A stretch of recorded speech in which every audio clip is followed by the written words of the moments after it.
सोचिए, अगर कोई बाप अपनी ही 6 साल की मासूम बेटी को सिर्फ 30,000 रुपये के लिए एक अंधेरी गली में छोड़ आए, तो क्या वह बाप कहलाने लायक है? या फिर इस कहानी में कोई ऐसा सच छुपा है जो रोंगटे खड़े कर दे? लोगों ने उसे शैतान कहा, लेकिन 3 दिन बाद जो सच सामने आया उसने पूरी बस्ती को हिलाकर रख दिया। दिल्ली की एक तंग और गरीब बस्ती में रमेश अपनी पत्नी सुनीता और 6 साल की बेटी छवि के साथ रहता था। छवि की हंसी पूरे घर में रोशनी भर देती थी। वह हर शाम अपने पापा के गले लगकर कहती, मेरे पापा दुनिया के सबसे अच्छे हैं। लेकिन अचानक रमेश की नौकरी चली गई। घर में खाने तक के पैसे नहीं बचे। कर्जदार रोज दरवाजा खटखटाने लगे और हालात इतने खराब हो गए कि उम्मीद भी साथ छोड़ने लगी। एक रात करीब 11 बजे रमेश के फोन पर एक अनजान नंबर से कॉल आया। दूसरी तरफ भारी आवाज थी, 30,000 चाहिए तो कल शाम पुरानी मिल वाली गली में अपनी बेटी को लेकर आ जाना। रमेश के हाथ कांपने लगे। उसका गला सूख गया, फोन कट गया और कमरे में सन्नाटा छा गया।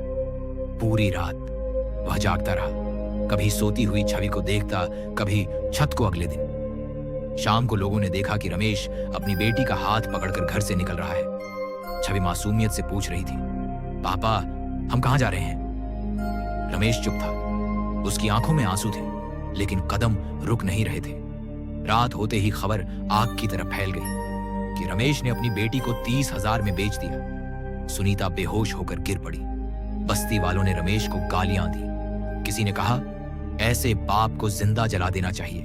और उसी रात रमेश गायब हो गया। 3 दिन तक उसका कोई पता नहीं चला।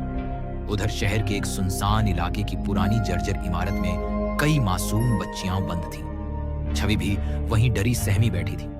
लेकिन कहानी का असली सच अब भी सामने आना बाकी था। दरअसल कुछ दिन पहले रमेश को पता चला था कि उस इलाके में बच्चियों को बहला फुसला कर ले जाने वाला एक खतरनाक गिरोह सक्रिय है। उसने पुलिस को गुप्त रूप से सूचना दी, लेकिन पुलिस के पास ठोस सबूत नहीं था।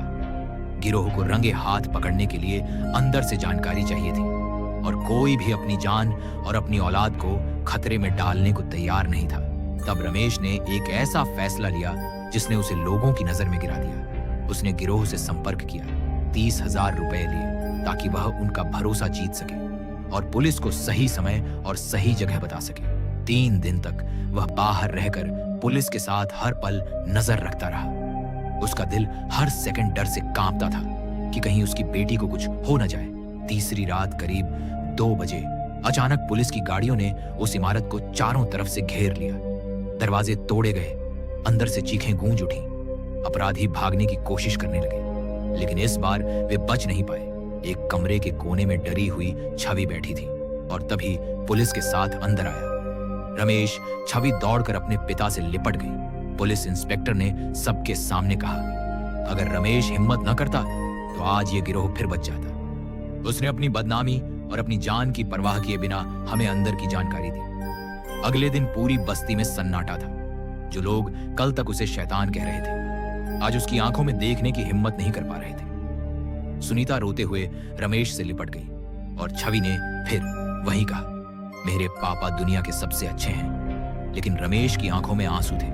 उसने धीमे से कहा, ये 3 दिन मेरे लिए 3 साल जैसे थे। अगर पुलिस 1 घंटे भी देर कर देती तो शायद मैं जिंदगी भर खुद को माफ नहीं कर पाता। उस दिन सबको समझ आया कि हर कहानी का सच वैसा नहीं होता जैसा पहली नजर में दिखाई देता है। कभी कभी जो इंसान सबसे बड़ा गुनहगार दिखता है वही सबसे बड़ी कुर्बानी दे रहा होता है। और सच और इल्जाम के बीच बस एक पल का फासला होता है। दोस्तों, ये कहानी सिर्फ एक कहानी नहीं है, ये उस सच्चाई की झलक है जो कभी न्यूज में नहीं आती। अगर आपको ऐसी सच्ची घटनाओं से प्रेरित सस्पेंस स्टोरीज पसंद हैं, तो वीडियो को लाइक जरूर करें और चैनल को सब्सक्राइब करें, क्योंकि अगली कहानी इससे भी ज्यादा खतरनाक होगी।